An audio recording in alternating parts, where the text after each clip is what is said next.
Boa madrugada. Bem-vindo a você que chegou nesse canal. Meu nome é Ana e eu vou orar por você e pela sua família. O nome desse quadro é Oração e Afeto e ele faz parte do nosso canal que aos pouquinhos está se estruturando. Eu quero convidar você que está aí na madrugada, no Uber, no trabalho, na fábrica, tomando um cafezinho no seu intervalo, na portaria do prédio, na rua, vigiando tudo, numa guarita, na torre de um presídio fazendo a segurança, numa vigília particular, orando com amigos. Eu quero convidar você para nesse momento estar com Deus um pouquinho. É claro que você está todo o tempo, mas eu quero dizer recolhido a um momento específico de oração, de afeto, de poder. Porque todo momento de oração é um momento de poder. E por mais que você se sinta fraco, por mais que você se sinta impotente, acredite, meu irmão, minha irmã, que no momento de oração, no momento em que você dobra o seu joelho no chão, ou que você se rende ao Senhor por 1 minuto, por meio minuto que seja, o tempo que você consegue, neste momento, mesmo que você não saiba, ele é um momento cheio de poder. E hoje eu quero falar com você sobre o poder da palavra. Estamos vivendo um tempo em que as pessoas, elas imaginam que um país violento precisa de mais armas, de mais homens, de mais presídios. Em tempos de campanha política, toda hora a internet falando de construir presídios, prender pessoas, se tornar mais forte, colocar policiais para fazer isso e fazer aquilo outro. E eu fico observando com atenção o devaneio dessas pessoas. Como alguém pode imaginar que de fato a violência se remediará com mais violência? É uma loucura, não? É sim. E é por isso que isso não vai resolver. Não vai resolver. Somos um país de mais de 200 milhões de brasileiros. Isso é muito grande, é gigante. Essa estratégia é insuficiente e ineficaz. Absolutamente ineficaz. Porque se a violência de fato ela fosse eficaz, as pessoas que são faccionadas e muito ricas não morreriam. Conseguiriam prover a própria segurança e eles não conseguem. Por isso que eles morrem o tempo todo. É um ciclo sem fim. É preciso mais que isso. Essa estratégia pode parecer eficaz, mas ela não é. Temos mulheres que são policiais, delegadas, promotoras, juízas, sendo mortas. E muitas delas têm arma, treinamento, formação. E não está adiantando. E isso não é só na rua, é nos lares. Temos crianças partindo das maneiras mais variadas e absurdas. E isso é dentro de casa, dentro do lar. É terrível, não? É sim. Mas eu quero falar com você sobre o poder da palavra. Hoje, especialmente em tempos de internet, a arma mais poderosa do mundo inteiro é a palavra. A palavra cura e mata. Quando você para na internet para ouvir alguém, como essas pessoas famosas que divulgam jogos e apostas, que são pessoas anônimas e de repente você aposta naquele canal, se inscreve naquele perfil e em 24, 48 horas essas pessoas são famosas e estão valendo milhões. Mesmo que fazendo coisas que não são boas, mas não importa. As pessoas decidem que elas serão as mais ricas, as mais prósperas e, de certa forma, as mais poderosas. Porque alguém quer ouvir a palavra delas. Alguém quer ouvir o que elas dizem. E é um direito de cada um ouvir quem quiser. Só para você entender o poder da palavra. A palavra é mais do que nunca a arma mais poderosa que existe. Por isso eu quero que você acredite, meu irmão e minha irmã, que hoje, neste momento, eu oro diante do Senhor, diante de Deus, para que Deus transforme a sua vida. Eu não sei qual é a sua necessidade, eu não sei qual é o seu problema, mas o que eu posso te garantir é que eu já tive muitos problemas. Eu já fui desenganada pela ciência, mas eu tô aqui. Sim, fui um milagre, sim, eu sou fruto de um milagre, de uma graça alcançada. Então, se eu fui, você também pode ser. E seja qual for o seu problema, se é financeiro, se é emocional, não importa, Deus tem soluções para você. Eu não tenho, mas Ele tem. E eu oro por você, porque algum dia alguém orou por mim. Um dia eu fui ao hospital, rendida por um estado de quase morte, porque eu queria morrer em casa, mas eu estava muito mal. E eu não suportava mais nem meus vizinhos, nem ninguém. O meu desespero. E de tantas pessoas implorarem para eu ir para o hospital, eu fui. E quando eu estava saindo, as pessoas vinham se despedir de mim o tempo todo, na minha casa.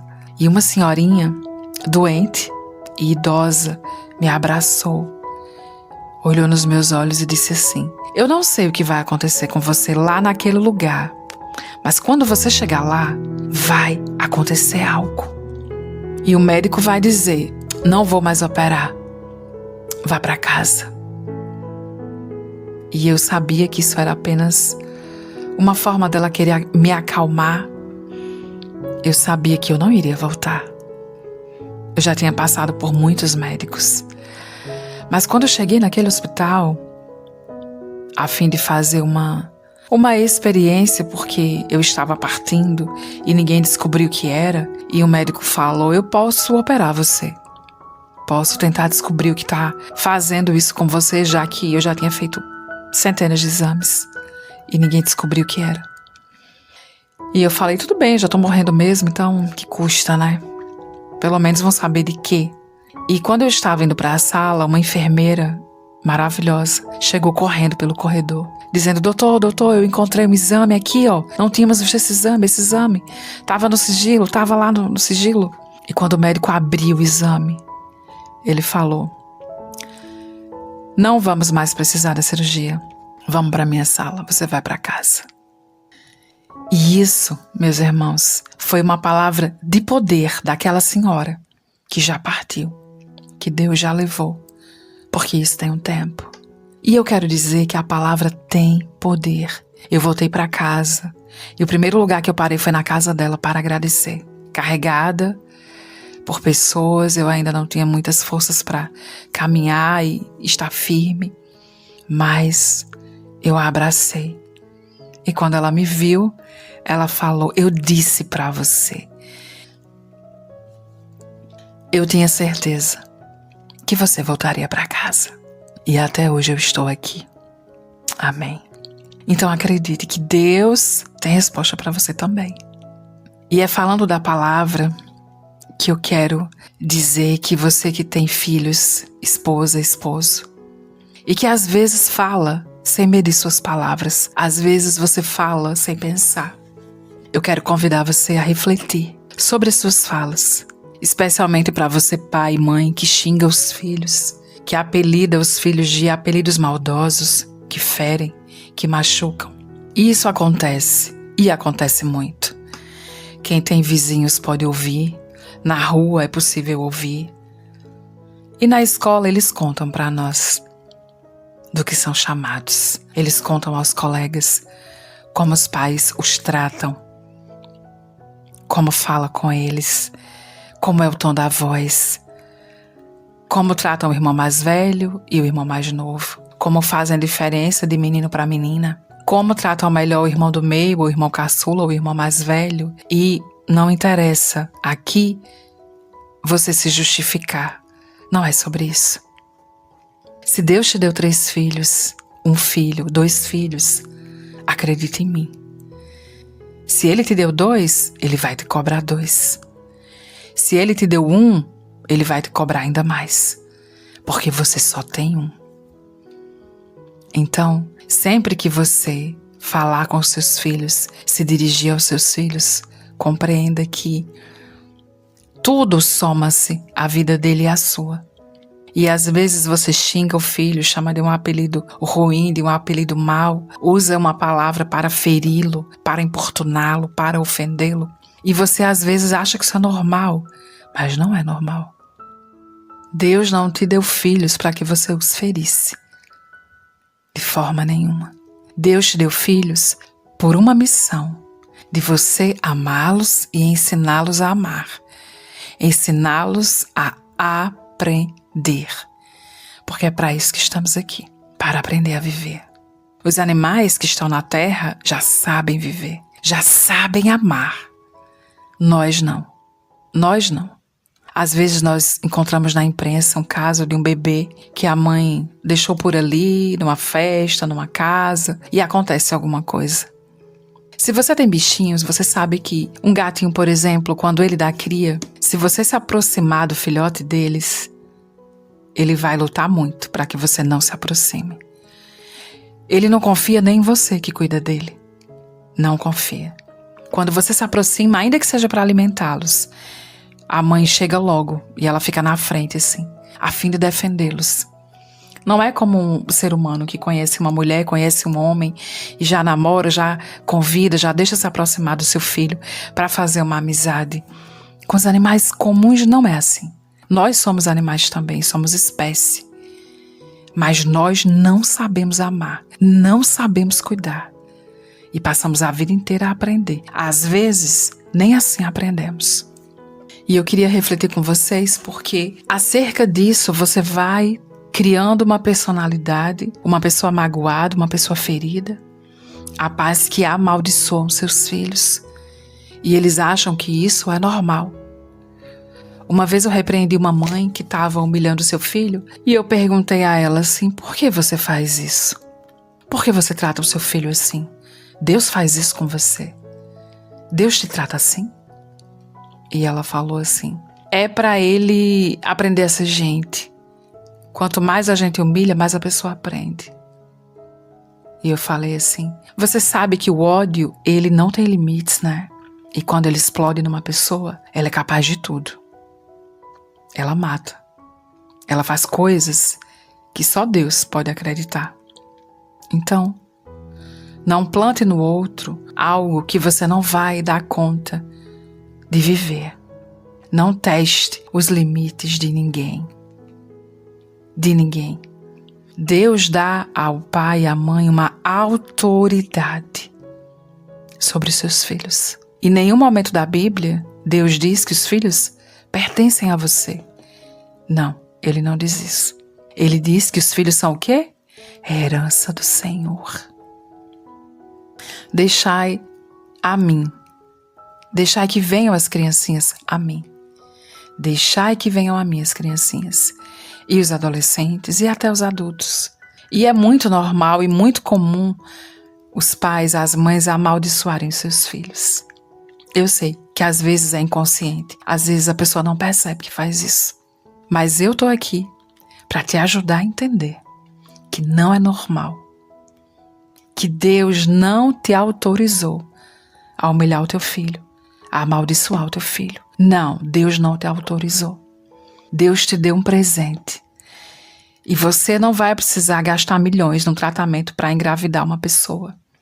Ou você que é mulher para engravidar, porque Deus te deu um ventre abençoado. Por isso te deu filhos. Então faça por merecê-los. Porque Deus te cobrará em algum momento essa bênção, essa luz. Nenhum pai e nenhuma mãe pode humilhar o seu filho, e nem destratá-lo, e nem ofendê-lo. Você pode educá-lo, você pode repreendê-lo, mas não pode ofendê-lo. Deus não te dá esse direito. Porque Deus é pai, e Ele não faz isso com você. Então, nenhum de nós tem esse direito sobre os nossos.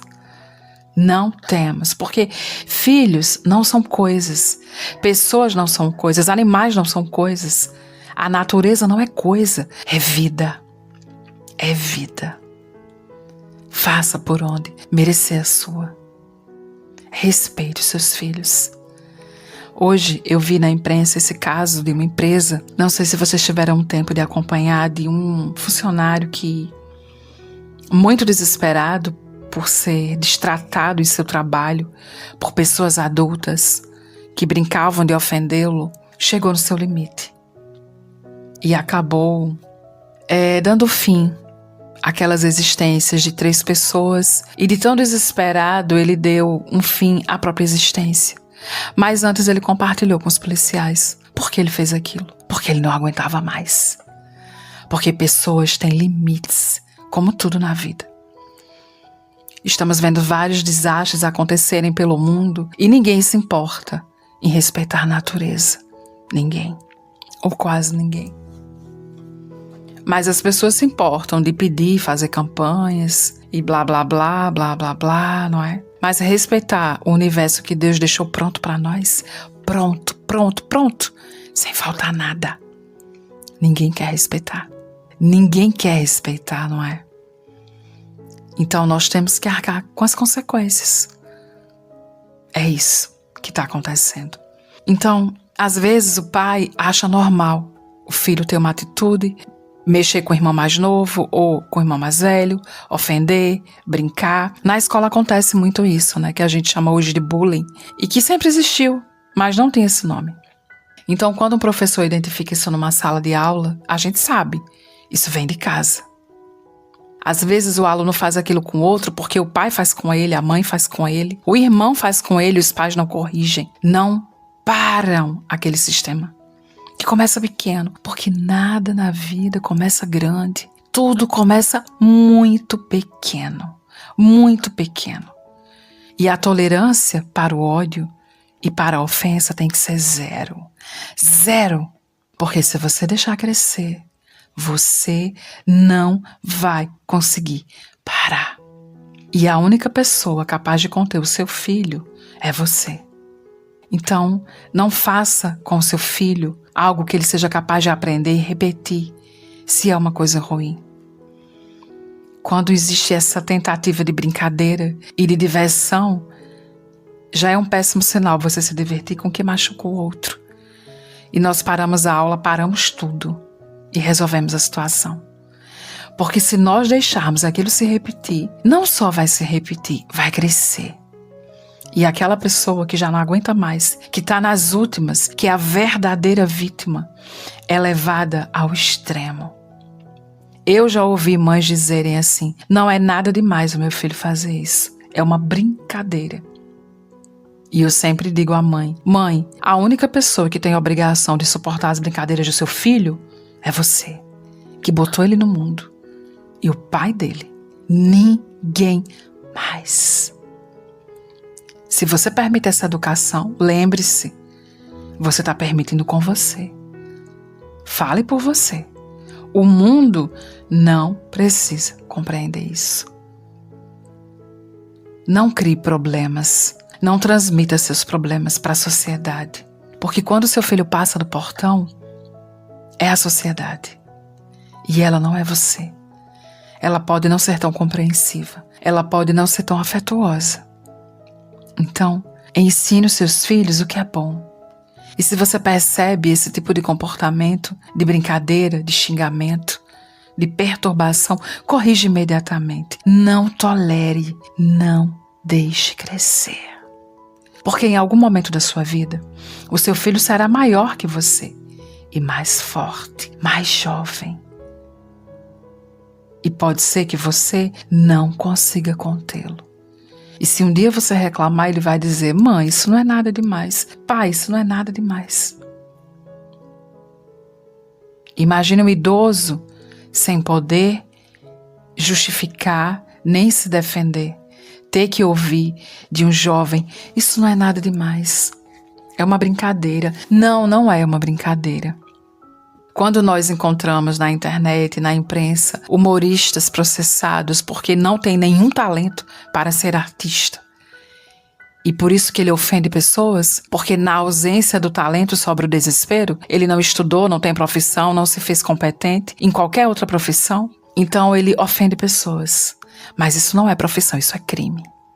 Não é divertido, mas milhares de pessoas pagam ingresso para se divertir, vendo alguém ofender uma terceira, uma quarta pessoa. Essa é a sociedade. Então não permita que na sua casa isso seja normal. Não permita que na sua casa isso seja possível. Não permita. Não permita. Porque pode ser que um dia você seja a vítima. E isso não é difícil, acredite em mim. Todos os dias eu leio dezenas de processos que incluem idosos, vítimas de seus filhos, de seus parentes, dos que cuidam deles. Porque alguém, um dia, achou que não era nada demais. Não seja essa pessoa, mãe. Não seja essa pessoa, pai. Ame o seu filho. Se você não for capaz de amá-lo, eduque-o. Mas não o ofenda, não o humilhe. Porque Deus não te autorizou. Nem a ti, nem a ninguém. Nem a mim, a nenhum de nós. Não sejamos maldição na vida dos nossos. Se você tem que educar, eduque. Cumpra o seu papel.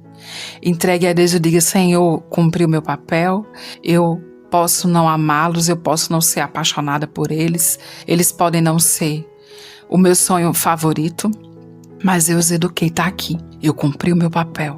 Respeitei, eduquei, dei limites. Agora cada um pode seguir a sua vida.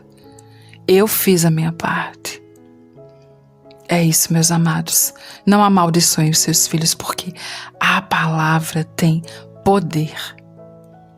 E eu quero te convidar na presença do Senhor, para que Deus venha corrigir as nossas mentes, nossas atitudes, e colocar em nossos corações a capacidade de amar, e na nossa mente a capacidade de discernir. Não somos donos dos nossos filhos. Somos aqueles que os amam, que os protegerá, mas que acima de tudo somos o que os educará. E não faremos isso cometendo crimes, nem devemos. Vamos amar, educar, exigir, mas vamos respeitar, para que nós possamos ser respeitados. Para que em nenhum momento ele venha a cogitar fazer conosco o que um dia fizemos com ele de mal. Não, não precisamos disso. Que Deus venha trabalhar no seu coração, na sua mente. Que Deus venha tirar da sua boca todas as palavras ofensivas, todos os apelidos maldosos, todas as encenações de você preferindo o filho A ou filho B a um outro filho. Lembre-se, Deus sabe quantos filhos você tem. E Deus sabe de tudo que você faz, mesmo que você não conte. E eu oro a Deus para que toque no seu coração, no meu, no nosso, para que nos tornemos capazes de amar mais, de educar mais, mas também de respeitar mais. Não sejamos maldição na vida de ninguém. E não permitamos em nenhum momento que o nosso filho seja. Não. Corrija seu filho e diga a ele: isso não pode, não é permitido. Por quê? Porque não. E acabou. Não se pode ofender ninguém. Não é certo. Você não é dono do mundo, nem eu. Que Deus venha encher o seu coração de amor e de luz, de afeto, de respeito. Eu oro aqui também pelas famílias dessas pessoas que talvez, se tivessem sido educadas com um pouquinho mais de consciência, quem sabe, pudessem ser mais solidárias e não ofender um colega de trabalho. E esse colega de trabalho não tivesse ficado tão desesperado ao ponto de fazer parte de todas as vidas, inclusive a dele. Que todos nós possamos ser acolhidos e amados, e não ofendidos, não humilhados. Lembrem-se, quando a taça transborda, ela vai derramar. E em algum momento, isso vai alcançar você. Toda taça cheia demais transborda. E é isso, meus amigos. Que Deus os abençoe. Que Deus abençoe a cada um de nós, Senhor Pai. Vem, Senhor, nos transformar. Nos encher do Teu amor, da Tua paz e do Teu poder. Vem nos ensinar o que é certo, o que é bom, para que nós possamos educar os nossos e sermos abençoados e felizes. Que Deus te abençoe, meu irmão, minha irmã, nesta noite e neste momento. Fica na paz do Senhor e seja você bênção com a sua casa. Que onde os teus filhos passarem, todos possam apontar e dizer: meu Deus, que menino bem criado, que menina bem criada. São bênçãos. Onde esses meninos passam, todo mundo elogia, porque eles receberam educação, amor, bons afetos. Que Deus te abençoe. Que você possa ser uma mãe e um pai que honra e tenha filhos muito honrados, netos muito honrados, sobrinhos muito honrados e bem educados. Amém. Fique com Deus. Até mais.